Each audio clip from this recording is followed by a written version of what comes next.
Everyone, and welcome back to Tapcaf Transmissions, the only Star Wars podcast that currently has a special guest who hasn't been on for a while. But first, I am Corey, joined as always by Justin EckhartsLadder. How are you doing tonight, Justin?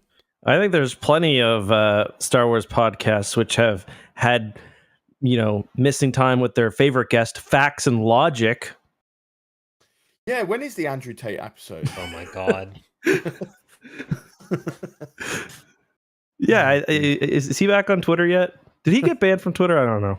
Yeah. I think so. Yeah. I don't know. Right before we went live, I saw Kanye just did like 10 more ramblings. I was like, I don't have the emotional energy for this right now. All right. Well, we have already lowering his chances of being asked back in the future. We have Charlie returning. I believe your last episode was for when we made our predictions for the end of Mandalorian on which Jedi it was going to be.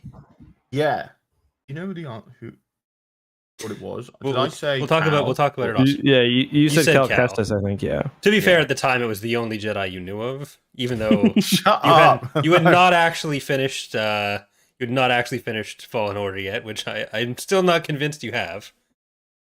No, he's admitted he hasn't. But that was a fun episode. A lot less room for speculation in Andor. Jedi Survivor comes out in like 3 months.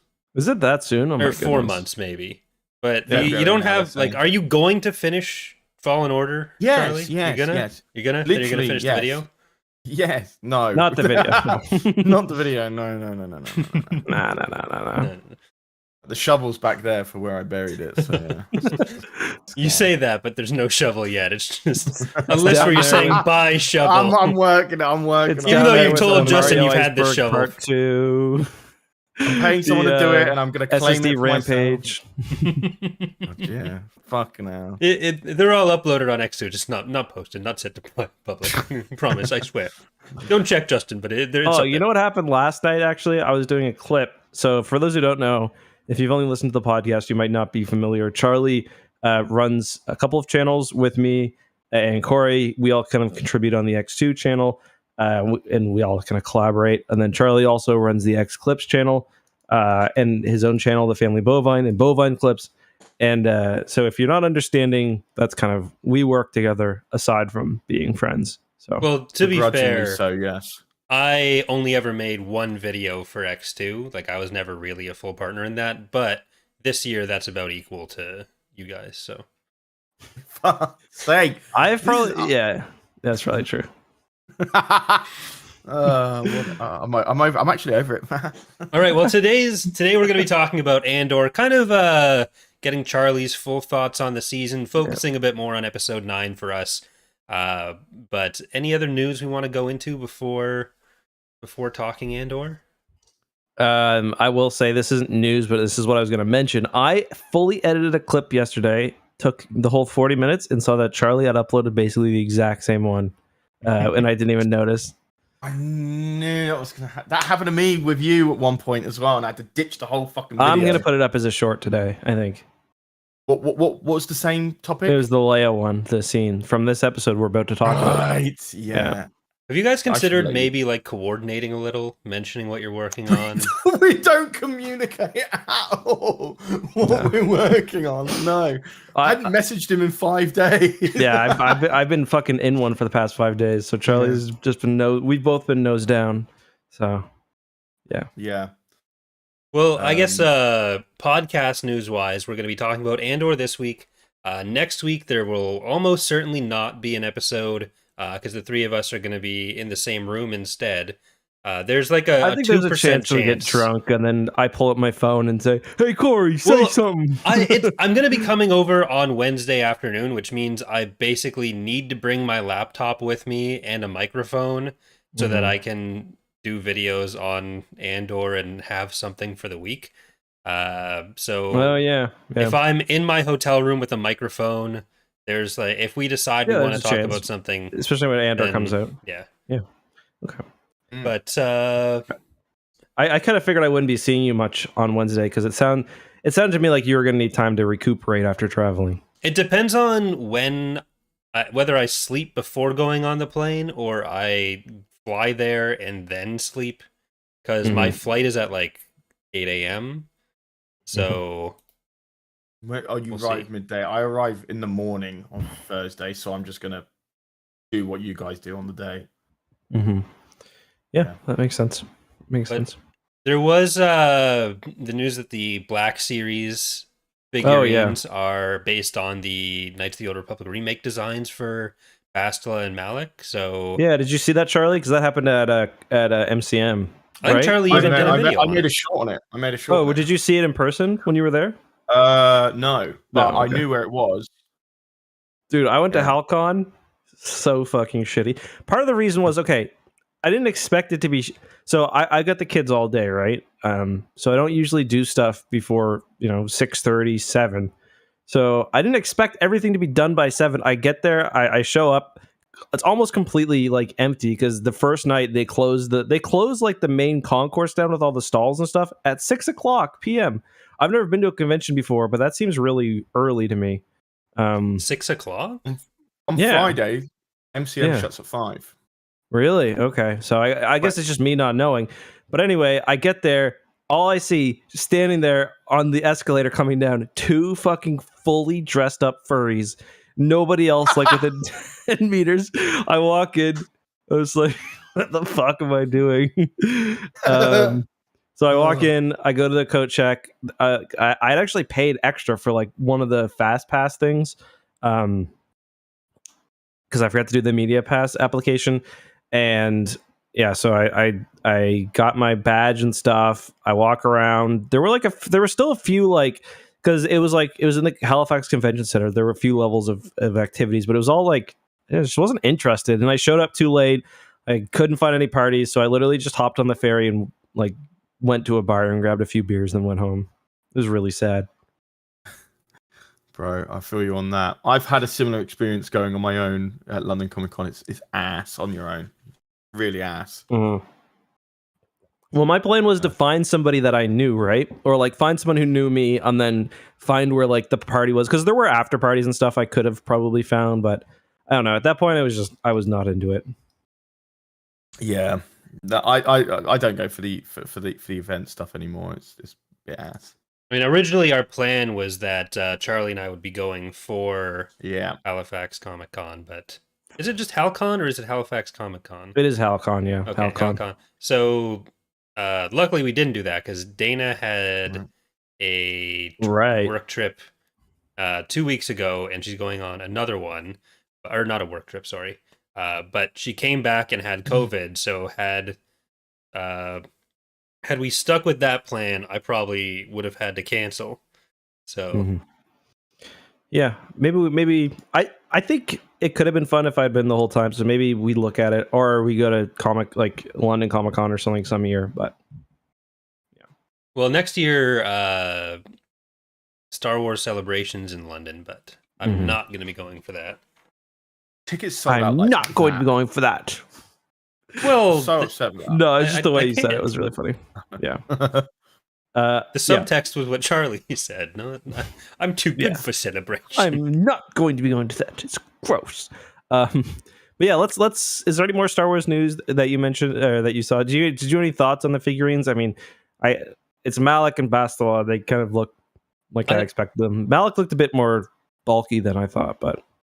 I like the neck brace change, I think, but beyond that, I'm not sure how much is going to be a 1-to-1 translation from the game. I don't know how closely they really were working with Aspire. Yeah, I would guess not at all, but I've never been that impressed with the Black Series figurines. I've never been a big action figure guy either way, but I have one.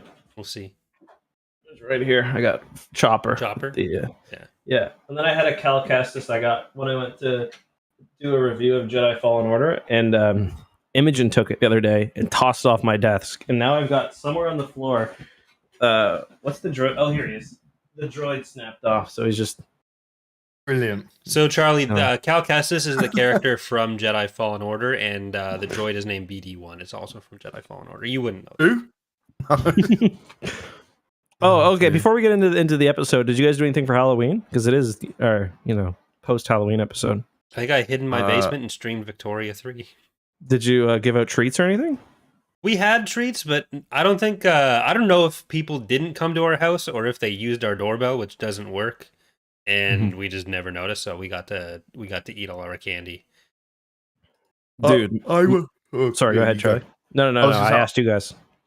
I went to a really posh hotel for one night, and everyone looked at me funny because I wore my boys' shirt, and I wasn't. And they wouldn't let me into the restaurant, so we ordered Domino's. I didn't meet their dress requirements, so yeah. It happens. It happens. August is fully obsessed with Star Wars right now. Like every time we get, so for one, he's got little tablets in the car, right, for long trips. Every time we get in, even if I'm just driving him to school, can I watch Revenge of the Sith? Can I watch Empire Strikes Back? Those are his two favorite. And I'm just like, no. But he tries to watch it. He watches at least half an hour of Revenge of the Sith every fucking day, I swear. Ask him for any clip ideas. I've gotten clip ideas from long drives where I hear it in the back because like I can hear it when he's watching it. He's got headphones, but he doesn't usually wear them. So I'll hear him watching it and I'll be like, not a bad idea. But he went as were Anakin and Obi-Wan really smarter than this? No, I actually got one clip I did a couple weeks ago from him, but he wanted to go as Darth Maul for Halloween, and the only Darth Maul they had at like the local Spirit Halloween was a weird one from like I don't know if it was from like the Clone Wars or something where he's like shirtless and like really buff and stuff. So we ended up ordering him one from Amazon, and his grandparents got him a Darth Vader suit for his birthday, and he ended up deciding like the night of that Darth Maul sucks and he wanted to be Darth Vader. So that's what he did. There you go. There it is. But we've got a big toy like costume chest that the kids play with, so it'll be used in the future. Yeah, everyone has one of those until a cat decides to litter box. That's why we don't let our cat inside. Wilbur's been banned. Yeah. So have I, to be honest. So. All right, so Andor, Charlie, do you want to give us your general thoughts on the show before we get right into kind of specifics about the recent episodes? My initial thought in one sentence about Andor is everything after this is going to be one big letdown. Well, how did you feel actually about Tales of the Jedi as well? Oh yeah, true. Here? I think a lot of people didn't like it as much as I did. Actually, I really liked Dooku stuff. Ahsoka stuff is just like I feel like it's generally been pretty well received. Yeah, I agree. Other than me and Justin kind of like a bit poo-poo on it, but yeah, me and Justin complaining about some of it in our Facebook chat probably skewed your perception of how people saw it. I was looking on Twitter just for video ideas when it first came out, and the initial response, I guess, from hardcore fans wasn't like ultra positive because it's supposed to be like additional Clone Wars stuff. That's fair. And I think a lot of people were not happy about the retconning stuff as well in episode 6. But man, like Dooku stuff was so good, especially when Qui-Gon Jinn looked like he was straight out of the Rolling Stones in episode 2. Yeah, he kind of did, didn't he? Yeah. I think. I mean, Jesus Christ, the voice actors for who are there for the impersonations was phenomenal. I couldn't believe Qui-Gon Jinn's voice actor there. Yeah, well, that guy sounded Neeson exactly like Liam Neeson. He did come back. He voiced that for the old scenes, for the one scene where he's like of age. Yeah. What? I told you guys about that trend of Liam Neeson pissing himself in public, right? Yeah. Yes, I remember this. Okay. Actually, probably, yeah. Just Google Liam Neeson piss stain after. I feel like Bad Batch people will remember. Like I feel like when Bad Batch was on, people generally really liked it. So once that comes back, people will probably be reminded that hey, this is actually pretty decent. So I don't know if we're in for a bunch of letdowns after Andor, even if Andor probably did raise the bar on expectations. But Charlie really loves it though. Like he's been saying after every episode, it kind of is exactly what he wanted. And Charlie's kind of less of a traditional Star Wars fan than Corey and I. Like you weren't that big into Star Wars before you started work, right, Charlie? With not really. Still hates it. Yep. Hadn't watched a Star Wars since 2003. Nah. When you watched The yeah, I Force wasn't Awakens huge. in 2003. Yeah. Yeah, it wasn't massive, and I got to say, I couldn't really care about the outer experience of the Star Wars world when watching Andor, because it's just a brilliant spy espionage film, TV series on its own. Mm. Do you have a favorite episode so far, or a favorite moment, or something that really kind of stands out? Okay, so I would say a lot of people are gonna say like, is it episode 6? I think, where like obviously they're doing the escape. Yep. I mean, if I have to block out and not say the last 2 episodes or the last episode, because You can say whatever you want. You can say whatever you want. I would say the escape scene. I made a short on it, and I'm really glad the video did The well. music, you like the music, yeah. All that was insane, especially for the last scene of the last episode. Like nominal. Like yeah. Oh. The music has been really good throughout. We got some interesting stuff. I guess we would have covered it. I think, Corey, did we cover the Nymo stuff on the channel, on the podcast yet? I can't remember. No, I don't think so. Right. So we've gotten the last 3 or so episodes have had a very different brand of music. It's still been great, but it's been almost like cyberpunkish at times. The Nymo stuff was definitely, of its own sound, although apparently going back and listening, it's been worked into the show at various points. I think it was in the very first scene as well when they're in the club. But yeah, they've been doing some really interesting stuff with music, so I agree. We're getting a lot more of like actual in-universe music too, which that's how we got Jizz. It's always been great when we can hear what people are actually listening to in Star Wars. That's true. I just can't understand the concept that they brought on John Williams for Obi-Wan Kenobi. Now, I can't remember a single bit of music in that show, but I can remember everything in Andor. Yeah, it's fairly forgettable. The best music for Kenobi was honestly that trailer where it was just like Duel of the Fates and Nowhere to Be Seen. Yeah. Well, yeah. I feel like the Star Wars shows that have had more memorable sounds have been the ones that have kind of gone away from super traditional, trying to replicate like your standard Star Wars soundtrack. Like if you think of The Mandalorian, you can immediately like hear the theme song in your head. Even Book of Boba Fett stuff, which was like a bit more tracking towards what The Mandalorian did, but it was still like its own sound while still sounding like Star Wars. Yeah, I gotta say, I was rewatching The Mandalorian, and I love The Mandalorian. It's still my favorite. Season 1 probably is still my favorite, and I got that feeling, when the little Mandalorian chime comes in, and like that to me is like the most that I felt like a kid since like watching modern Star Wars. When that little chime, it's just something about it. It's just a great little musical cue. Yeah, the themes are banging, especially the Book of Boba Fett one. I think I prefer it more than the Mandalorian one. Yeah, that one was good too. I like that. But except the last time where it goes fat do do do do do. Yeah, yeah, not we could have building the whole season towards that. I was like, okay, but that mixed version of Book of Boba Fett and Mandalorian themes together was sick. Yeah, agreed. Anyway, so you've been big on the music. Was there another kind of big scene that you've really liked, or a theme you really liked, or just something else from the show that really kind of has stood out to you? One thing I really like is there was a tweet about it, wasn't it? The actor for Dedra Miro, where she said the next episode that like rooting for her energy will just dissipate, like completely go, if that's the right word. But that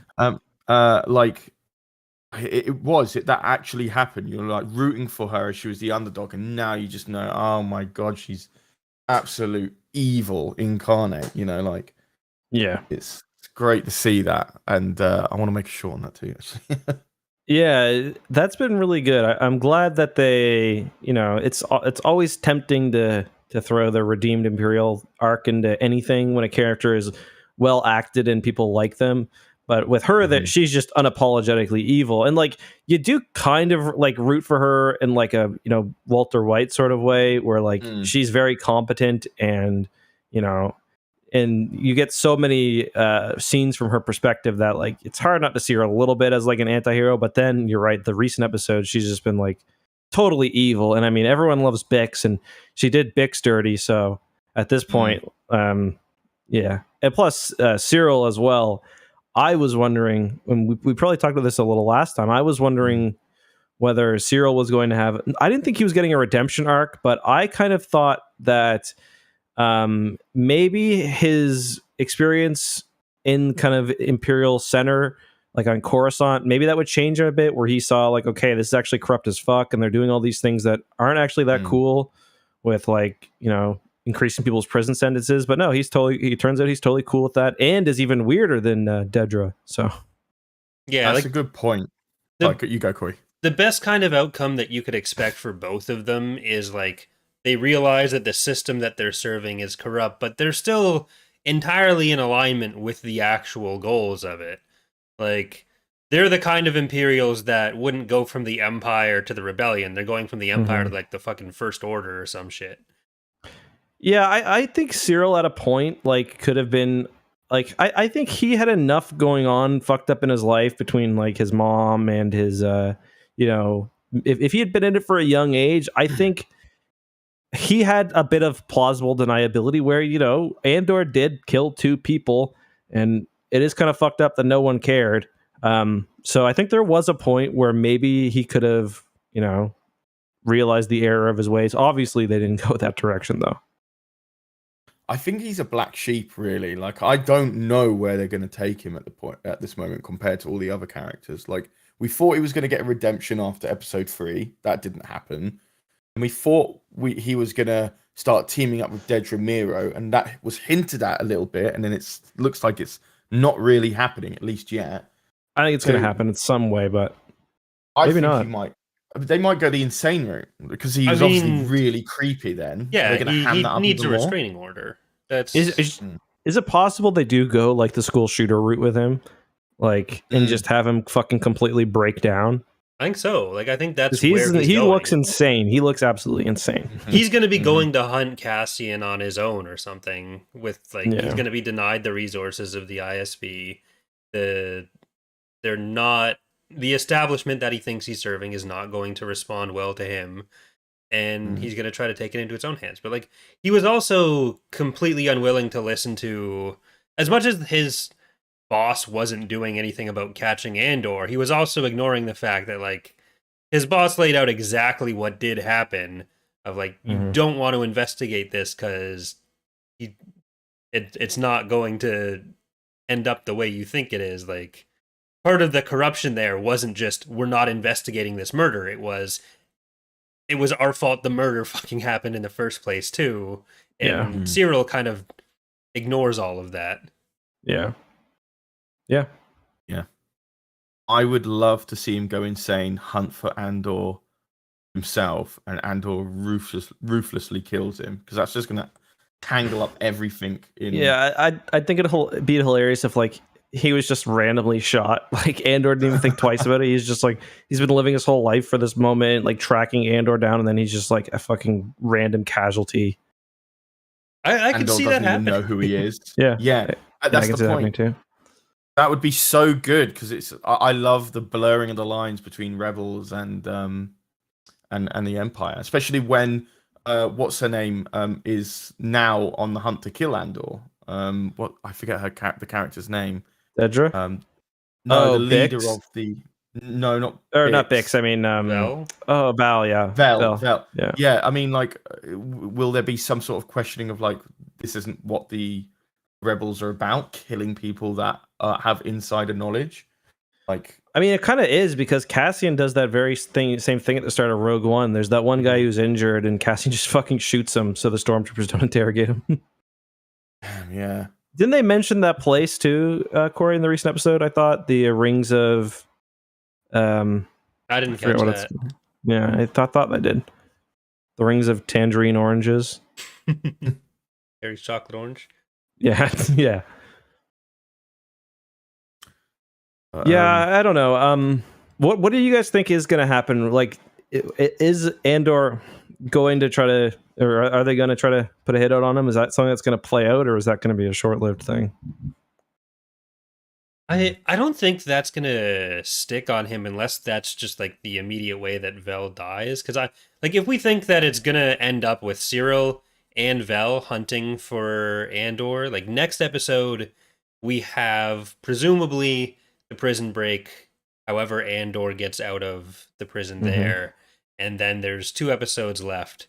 And the riot, probably. Yeah, like if there's 2 Let's Hunt Andor and Fail plot lines going on for those last 2 episodes, I don't know if do Vel and Cyril end up working together in some kind of way? That's interesting. I don't think. I mean, yeah, I think she's gonna be gone. Like, one thing they talked about is she's gonna lay low for a bit on Chandrilla. Yeah. So, because I mean, otherwise, yeah, like she could run into Cyril who's standing on a corner with a big fucking cardboard sign, like those fucking what are they called? The Falun Dong guys, Dong, whatever. You see them anywhere if you go to Toronto or a big city. That could be him, like just standing there, like shouting at people, and then she reaches him. But I don't think that's what's gonna happen. Will Fash for cash. Yeah, exactly. Go fast. Or like that guy in remember Kodor, Corey? There's like the one guy who's like, fuck aliens, and then you can like either agree with him or Aliens don't exist in the Andor cinematic universe, though. There aren't many aliens. I've got a theory for the last 3 episodes. Okay. I think next episode we don't see prison break. We see the setup for it because we've got a hint of what they're doing, and how many. I think it's 12. Did he say 12? I think 12 men. Yeah. It was really underlined in the episode, Charlie. Yeah, it was. It was earned 12, and you've just completely forgotten it. No more than 12. Oh, no more. Yeah. So you're wrong, Corey. Yeah, I think we're going to see the plan for the prison break because that would be like the beginning of the final arc, really. And then I think all of the forces are going to be coming to one point at the prison, I think. Andor's going to be trying to get out. Vel's going to try and kill him. Cyril gets the information of where they're going to find Andor, and he's going to try and go as a vigilante, and they're all going to be combining into one point, and it's all going to be a mess over the course of 2 episodes. Okay, that's my theory. Very basic one, probably wrong, but. So you're thinking like the prison break is going to leak into the final bits? Well, yeah, I think that's going to be the point of where everything unfolds as they're escaping. I think maybe. Did you guys ever work in any kind of like food service thing? Yeah, I worked at a Smitty's. I don't know what that is. It's like a breakfast. Breakfast restaurant. So I know it's not quite the same thing, but watching the production line stuff in the prison was giving me flashbacks to trying to hit service times. Oh McDonald's. Yeah, yeah. He's falling into it, and I can relate to that. It's like, oh, he's got one hand in the greaser. It's like, don't worry, just get the fries ready. Look, guys, we're up 3. We're up 3. Oh my god. That's awful. Yeah, that 20-second service times. We're good, or actually 13-second for breakfast, and then you're good. But. That did remind me of that. Smitty's was kind of different because it was. I also worked at the movie theater where they had they did have rushes where it was like the theater times are organized so that people come in while you're cooking popcorn because the smell is like the best way you can sell it basically. Yeah. And then on those big rushes, like if it was like the 7 p.m. rush, it was the fucking big one because it's like, oh, you got all the big blockbusters are coming. It's like the peak time. Yeah. Smitty's was kind of similar because you'd have like 2 big breakfast rushes, the real early ones, and the people that come at like 10. But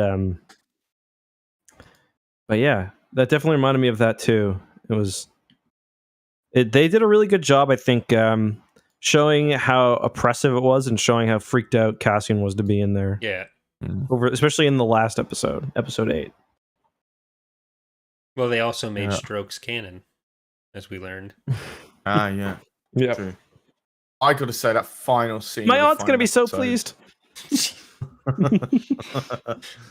She's still I gotta alive. say- She loves Disney Plus. So well, only half of her brain, but I gotta say, I love the final scene from that episode. Good, got in the music with it as well. yeah, Just Andy, what's his last name? Serkis. Gollum. Honestly, Planet of the Apes guy, monkey. I've seen people legitimately claim that like they think that Kino is going to turn out to be Snoke, just because they're both played by Andy Serkis. It's like, what are you fucking? Snoke's played by Andy Serkis. Yeah. Mm-hmm. Did not know that. Yeah. Pretty much anyone that they really need to get a good, I guess besides CGI. for the dragon and the Hobbit, if they need to get a lot of expressive emotion from a CGI motion capture character, get him in.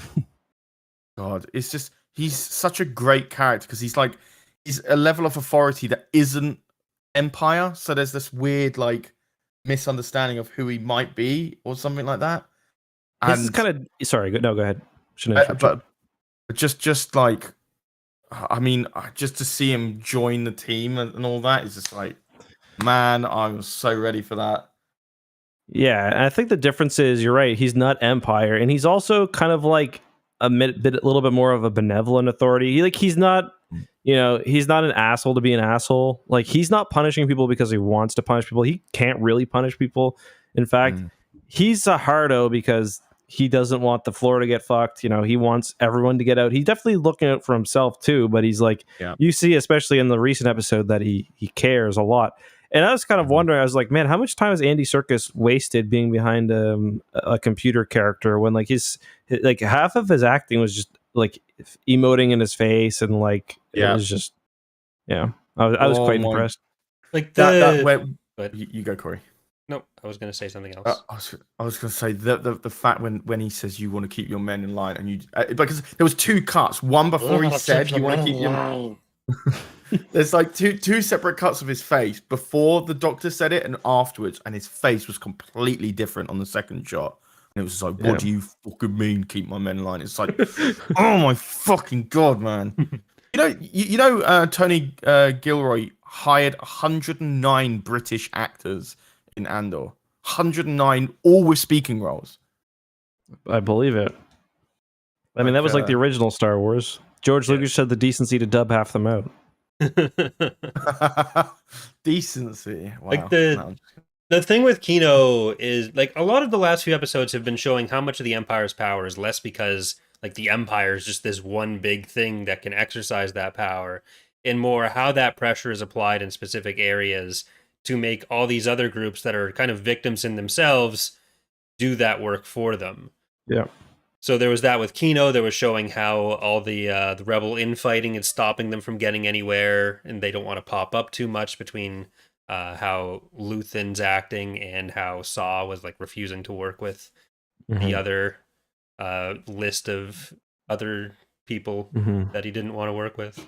Yeah, like the Nazis, Twitter. the mall rats, the leftist Twitters, the scumbag Redditors, the piss baby simps, the.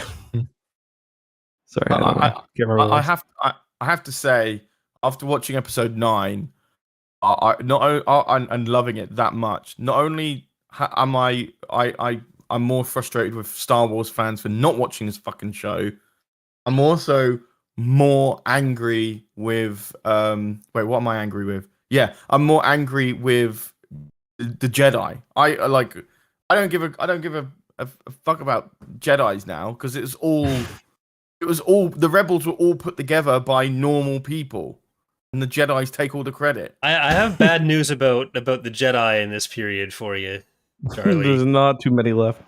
Yeah, I know, but they suddenly start showing their faces when things start to look positive, don't they?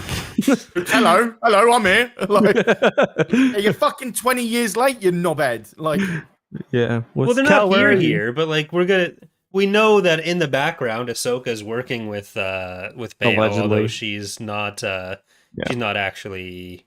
No, yeah, we know what she's doing at this point. No, she's not actually a Jedi at this point. Oh yeah, because this is Rebels time as well. And we know that Luthen's probably communicating with other Jedi through Plo Koon's faceplate in the store. Yeah. But Yeah, it's, that's it's true. people like Kino that make me realize just how much I hate him. It's just like Luke's been chilling on Tatooine, going, "Oh, he's hot over here, isn't it?" And like Well, he's not. Kino's He like, doesn't even know he's a Jedi yet, He doesn't. and he's only And 14 or and 13. Kino's like, 210 of my men have died for you. You're like, oh, but Well, it's hot though. Luke's only 13. He's like, Oh, him and his one pube gonna fucking take down the Empire? I don't know. yeah, I know, but Anakin won a space race. I don't know. So like, Space he's got no race. What is he excuse. playing Civ on the side?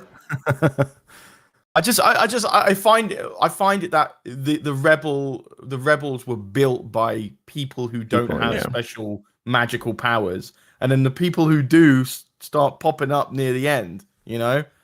And Yeah. That would have been something they could have dealt with better in the sequel trilogy with Leia not becoming a Jedi. yeah, it was supposed to be driven by the people for the people, and then the Jedi like, don't worry, lads, we'll fucking take it from here.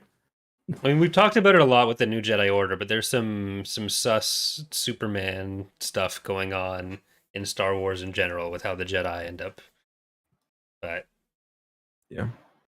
If I was a rebel, I'd hate the Jedi right now, because not only was the downfall caused by them and the whole clone trooper army being built by a Jedi commissioning a big art commission or whatever, and then now they take all the credit for the rebuilding of the Republic or whatever.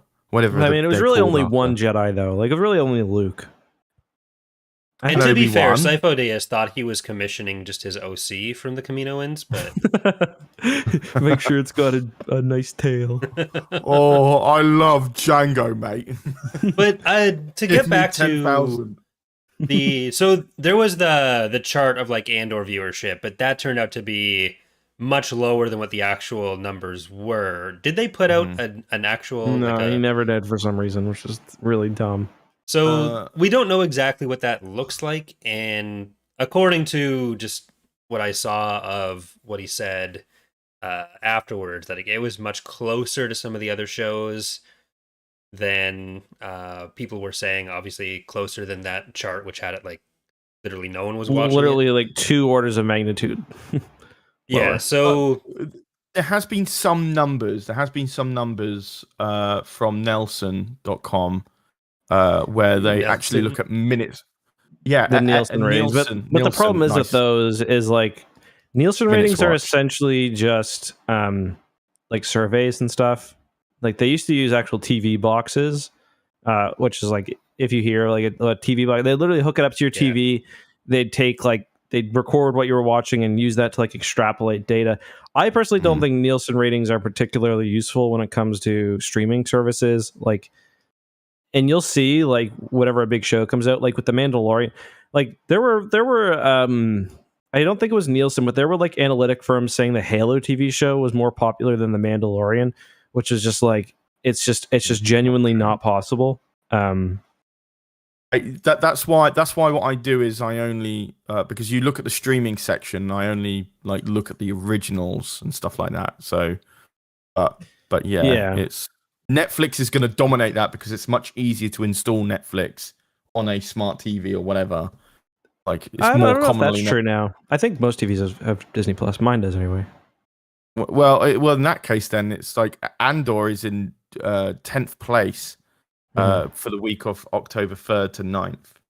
So the other thing you got to consider is like, okay, so you take Andor, it's total watch minutes for the series, for the show, right? So something like Andor, and the thing you're referring to, I think, came out after about 5 episodes. So that's got 5 episodes worth of time. Where something like The Desperate Housewives or Keeping Up with the Kardashians or fucking Blippi has, 100 times as much content. Yeah. How long are those got 10 episodes? seasons. Well, yeah. The Dharma episodes, I think, are a lot longer, and there's 10 episodes of them as well. So you're right. Even though we've got these graphs, they're not really telling us much of anything until Disney gives out their own numbers. Which they never do. They'll say is highest. They'll say, "Oh, this was the highest viewing," or this was a new record in week 1, or because like I remember when Kenobi came out, they were like a little unclear about it. They were like, "This is the most watched premiere ever," but the Kenobi premiere was like 2 or 3 episodes. So yeah, I think the best way you're going to look at it is by just looking at Google Trends Yes, I agree. comparing, like She-Hulk, Turning at Law compared to Andor, because it's both on Disney Plus. They both released at the same time. I think She-Hulk. No, well, I mean, now She-Hulk's finished. Mhm. But during the final episode of She-Hulk, which I think was in mid-October or early October, Andor was beating it. So, yep. Yeah. Yeah, I'm hoping that it's high enough that it doesn't discourage Disney from going with other series more in this direction. But I think like the actual response to the show, even if the viewership hasn't been as high, which we probably will never know, has probably been positive enough that they're not going to shy away from the style, at least. Even like they're probably able to realize that the baseline appeal of the show probably wasn't going to be as widespread based on Andor himself and the fact that the title of the show was Andor and that it was so focused on that. But my theory on it is that it's going to do a Breaking Bad, because Breaking Bad didn't get big until season 2, season 3, like near the end of season 2. That's not when until it blew up. Season 1 was dead in terms of viewership.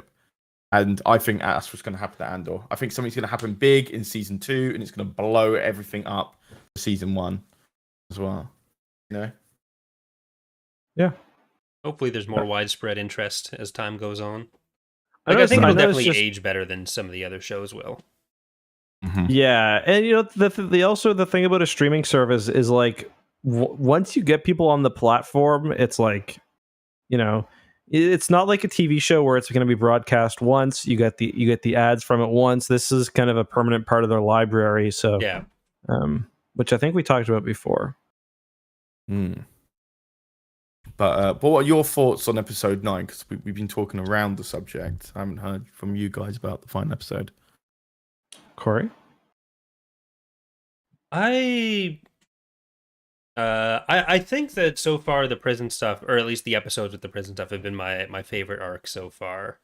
I think it's still been getting better with each one, though. I think the Aldani stuff might go down a little bit compared to the first arc for me.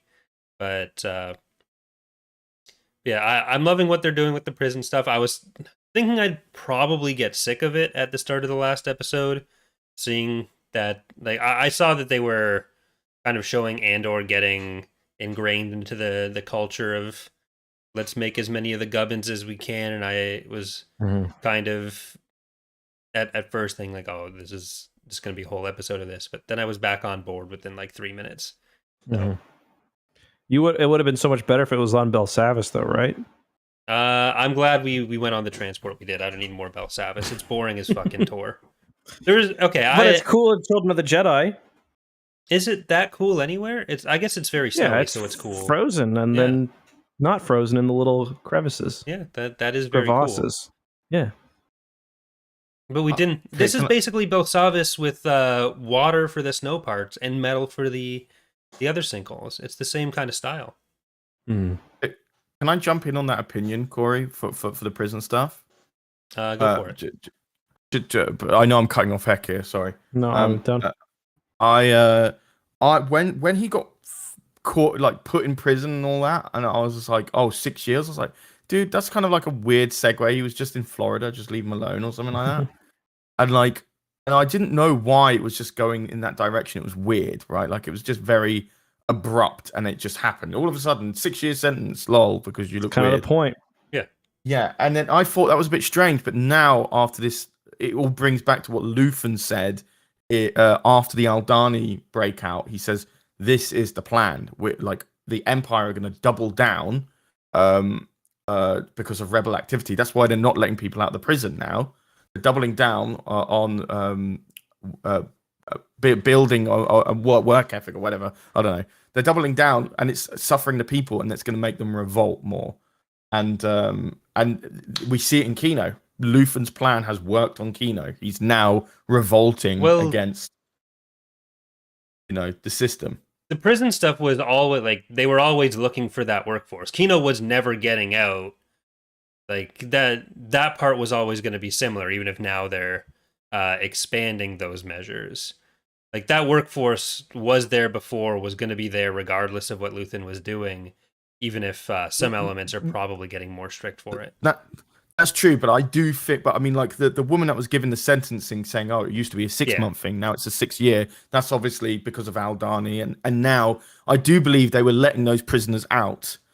But now after Aldani, they're cycling them through. They're not letting them out anymore. I suspect, like, maybe I was kind of wondering that too, because surely not everyone who got a 2-year sentence was just disappeared forever before this period. Like, I do think, like, there probably was maybe a chance for some people of getting out of Imperial prison service before the Aldani thing and these new measures. But now it's like, listen, you can excuse whatever you want, and you've got, you've got the fake public policy reason for doing it. I mean, the doctor said it himself. He said verbatim, "Not anymore." So that's true. It makes me think that's changed. Mm-hmm. So yeah, that's a good point, actually.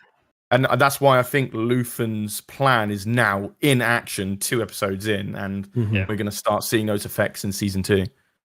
Yeah. But they're always going to need the chair rollers that they're making regardless. That's true. It's always part of the plan.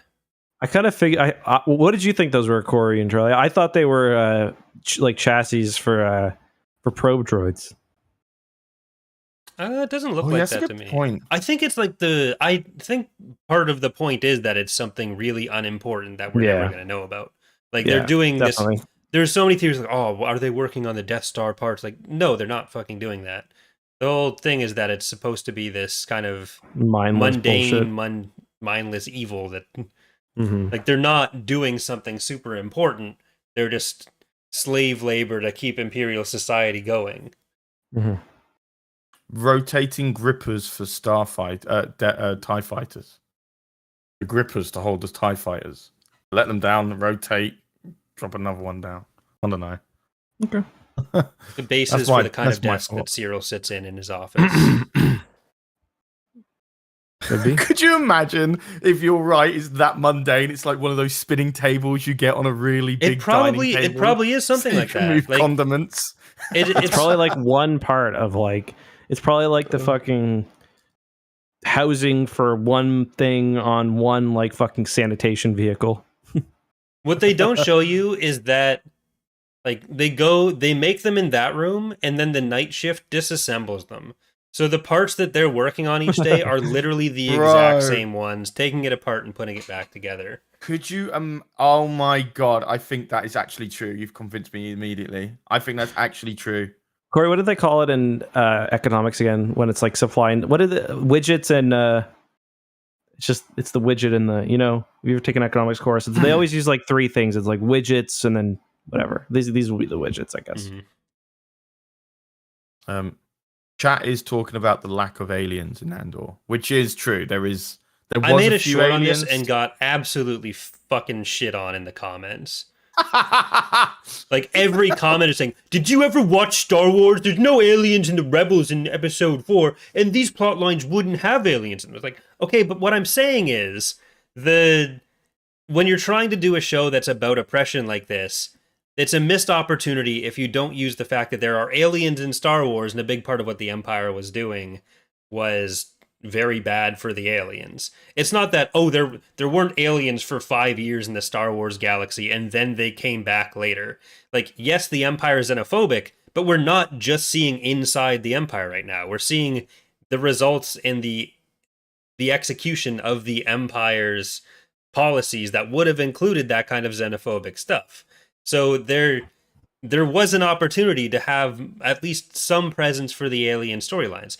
Even if you don't have something that is directly focusing on the aliens, if you have the part where like the sentencing is going on and you show a different transport of aliens being taken off to a different prison, like Cassian gets sent to Narkina and the Belsavis transport, you see a group of some other non-human species getting loaded up into that would have been perfectly fine too. Like that would have been enough. We don't have to have like the whole thing focus on it, but there's no mention. It's not even just that, oh, they're xenophobic, that's why we're not seeing it. There's no mention of the fact that it's bad for aliens. It's literally just humans everywhere.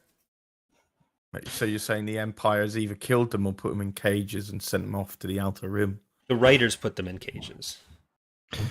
Yeah, it's. I mean, you're right in that, like, some, like, Aldani, there was no room for aliens because they're But they made Aldani. They could have made it whatever they wanted, and they chose all humans. Well, no, the entire idea is sneaking into an Imperial prison base. You're not going to have a fucking Ithorian putting on an Imperial jumper. But they're the ones that made that entire planet be only humans. Really, but I'm saying you can't have an alien Imperial. I'm not saying you would. I don't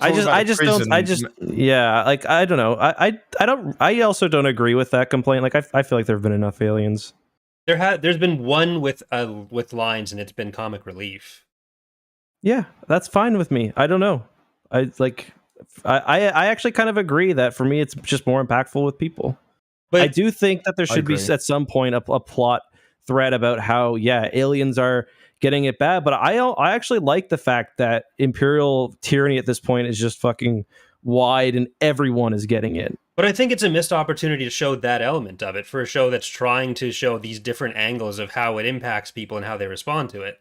And it doesn't. I understand the whole, like, you're not going to get the emotional connection with alien characters because they're harder to make look good. Mm-hmm. But you don't need to have them be at the forefront. You just need to have slightly more presence of them than the comic relief bodyguard guy and the one that hops off the ledge at the weirdly. Like, have stuff like them getting onto the transport, getting in the sentencing stuff. Like, that's a very simple thing that would have helped with the world building there. Yeah, instead, there's two in the background at Mon Mothma's party. There's the one that hops off the ledge, and there's the one that's just there to intimidate Andor with the debt. It's kind of funny. I think if anything, there should have been less aliens at Mon Mothma's party. But yeah, I agree. Like, I was expecting that to be something in a way where the alien senders are losing their power and it's becoming more humanocentric. But no, I agree. I think it's perfectly fine to have that angle, but it also is not in the text anywhere.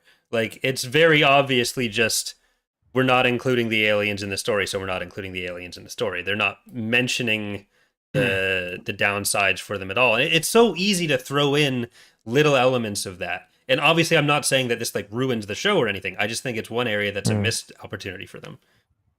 I mean, there is a theory that, I'm making a very broad guess here, but there was a lot more aliens in the prequel trilogy, right? I'm assuming, and maybe the Empire do completely wipe the majority of them out. I mean, Dedra Meero did say that they did complete genocide on the species. Yeah, there were some species that had that.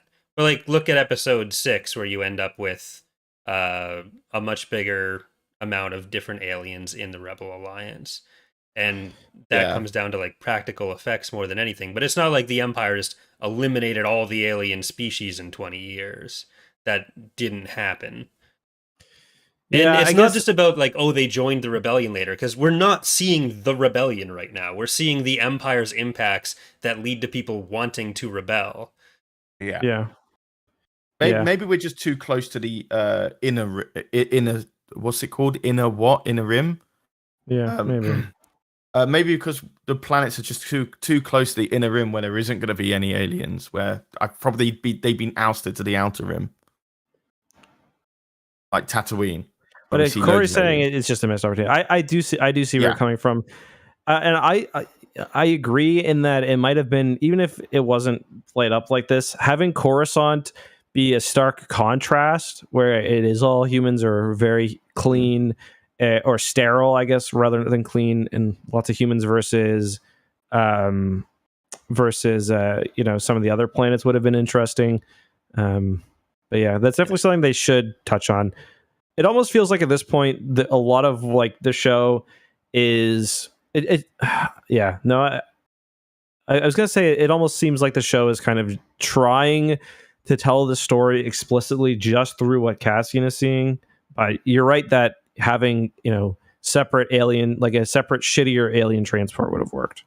Yeah, like you don't need to have them be at the forefront. You just need to have something to even subtly point at what's going on more broadly, and the fact that the galaxy isn't just humans. Yeah, I don't. I'm kind of wondering if that's an idea that they're just not playing on in the show. Like, it almost seems to me like maybe they're just thinking the Empire treats everyone the same way, like equally bad, which obviously isn't kind of held up in other sources. And I mean, they did genocide that one species, but I wonder if that's something they're purposely ignoring or just something they haven't got to yet. Hmm. I don't know that they're gonna get to it. Like they're when you're setting up, even like Ferrix having a bigger element of that population be non-human, because that's like a mishmash of people from different places. It seems like it's not really anything particular there, or having the prison transports be that, because like it makes sense that like you could do the whole prison arc without a single alien in it, because like you can make it explicit that this is like a segregated thing. Yeah, because there's no women either. That can add to the impact while still not even adding any aliens to the show. Like, well, bypassing the entire issue of if you have a room full of aliens, it's going to be hard to relate to them, even just from the lack of ability to do facial expressions on the prosthetics. Like, you can show just that extra element of like, oh, they're being split up, the Empire's dividing these people, and who knows what's happening to the aliens, use your imagination, but we've at least shown that something is happening there. Yeah, I agree. Same here. All right, is there anything else we want to talk about? Do we have any emails we want to cover, Corey, before we wrap her up? Email-wise, we have a question from Nick, which was kind of related to the discussion we were having about the show's performance. It was suggested that the title itself might discourage casual fans and others from checking out an otherwise awesome show. With that in mind, what title would you give Andor in order to make it more widely appealing? I said Shadows of the Empire. Yeah, nerd. If Shadows of the Empire didn't exist. I'd say the power of the Empire, or something on like the House of the Dragon or something like that. Power of the Empire. You know, or like what's it called? The Fist of the Empire. What's it called? That faction. Empire of the Hand. I don't know. Yeah, something like that. Something along. Yeah, I agree with Justin. Something. It's got to be something like that. Empire do be scary. What the Empire doing? Question mark. What the Empire doing? Yeah, I agree 100%, because you got to have the word Empire in there. People will be like, "Oh wow." They should have just called it "Show's really good. Please watch it." Yeah, not Andor. I wouldn't have called it Andor. It's not our job to come up with the name. It's their problem. Title: Tony Gilroy. He's done it again. There you go.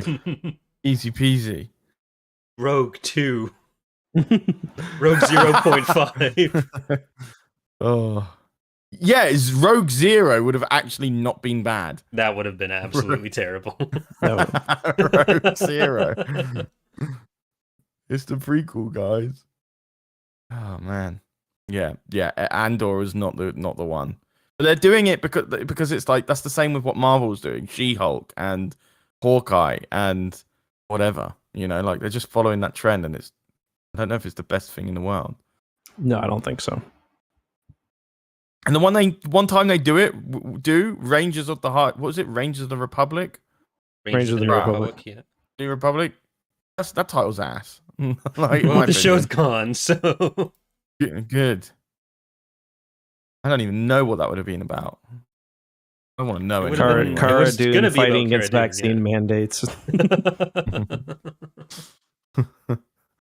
Cara, Gina, none of this was in the script. What are you talking?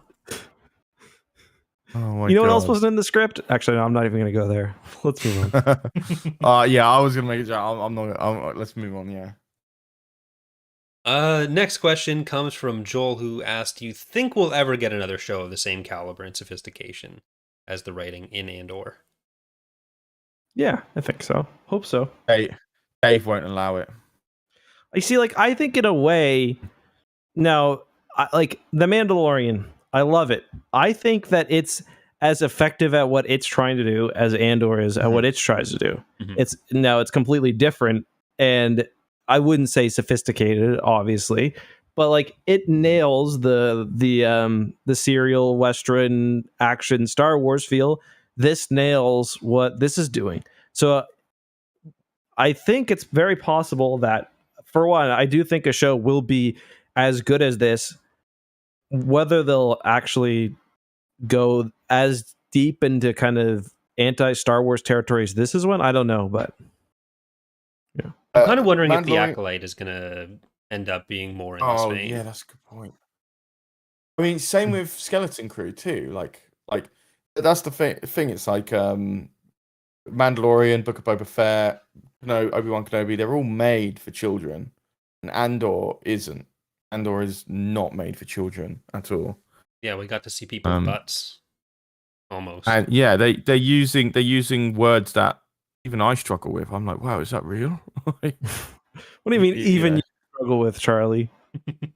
Because I have I've got the literacy level of a child, so like I'm a good, I'm the good bar, If I clap, I understand, and I'm jumping up and down in my chair. It's him, and then and then you got Mon Mothma and whatever his name being like, yeah, but the taxes just don't work here, love. You pulled out 400,000. I'm not smiling. Yeah. So that scene was kind of sick, though. We literally had a scene of space tax. I mean, tax is mentioned explicitly in the episode 1 opening crawl, so rewatch that movie. This was actually if you want tax discussion. This was less specifically tax and more space money laundering. Like this is when they call and it also Walter makes Skyler. sense. Yeah, unlike episode 1, which is almost totally nonsense, but it's like good. We're never gonna know how much a credit is ever worth in Star Wars. There's so much rapid inflation and deflation. It's like it's basically like the whole galaxy has adopted Bitcoin as their as their currency. It just every day it's worth something different. Yeah, they stole enough money to buy a sock one day, an X-Wing the other day, 30 X-Wings the next day. Like 400,000 credits on the grand scale. Who knows how much that actually is? Like I think Luke sells his speeder for a couple grand as well. Yeah, well, how much do they charge to go to Tatooine again, or to go to Alderaan again? 25,000, wasn't it? Or 2,500? I don't know. I can't remember. 10,000 up front with 15,000, 25 grand to travel to Alderaan. Oh my god, I was actually right. Yeah. Let's go. Congratulations.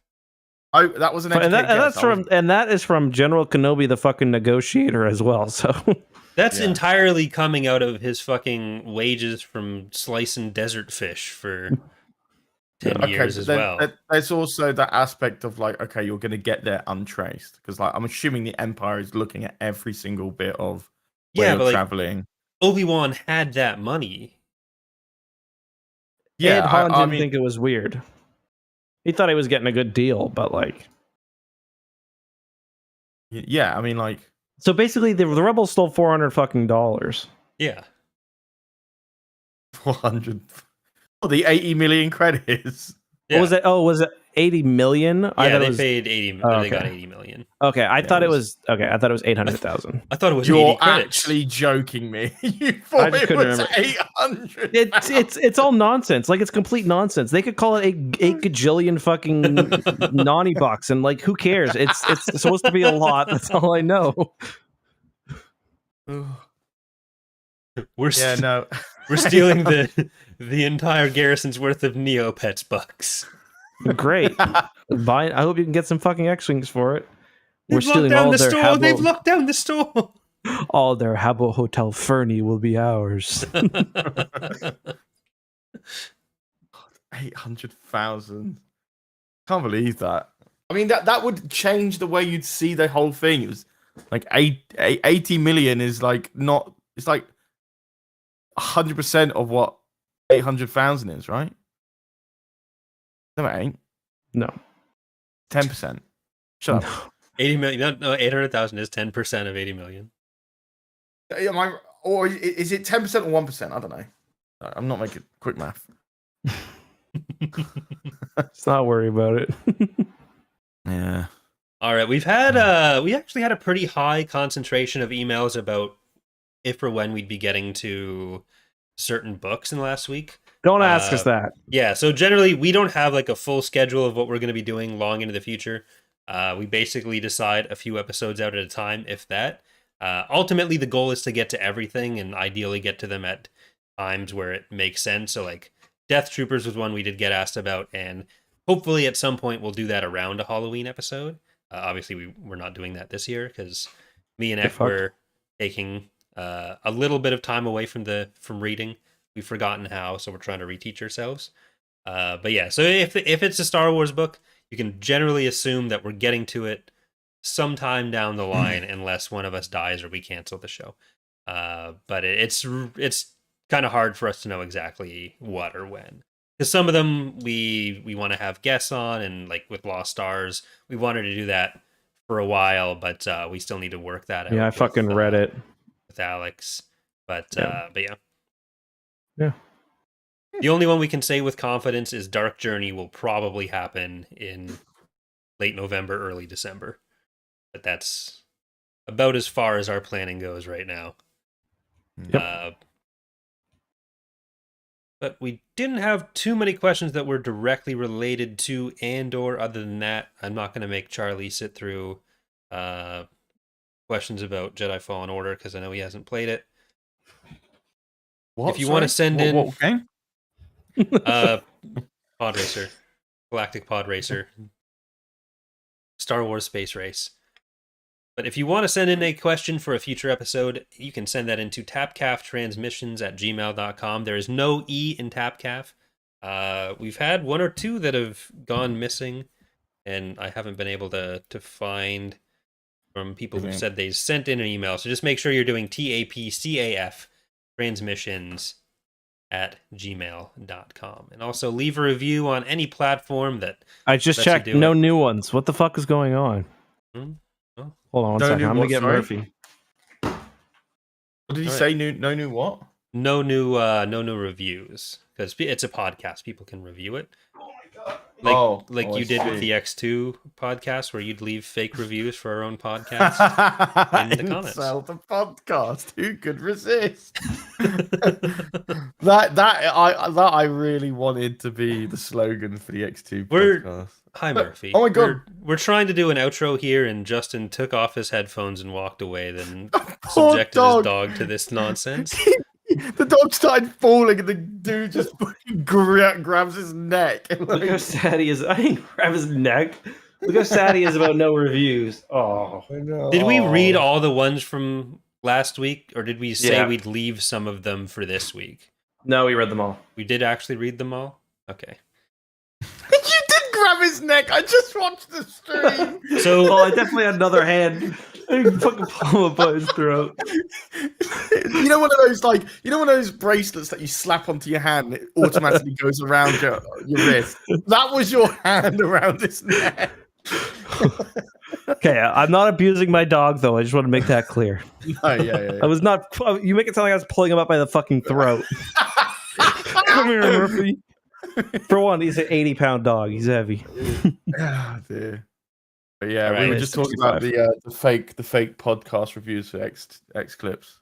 Oh yeah. no, the X2 Tell the podcast who could resist. That is a slogan and a half. All right. Thanks for watching, everybody.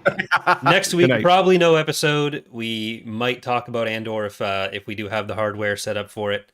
No gaming stream tonight. Week after that, we're going to be back definitely talking about Andor. That'll be episode 11, I think.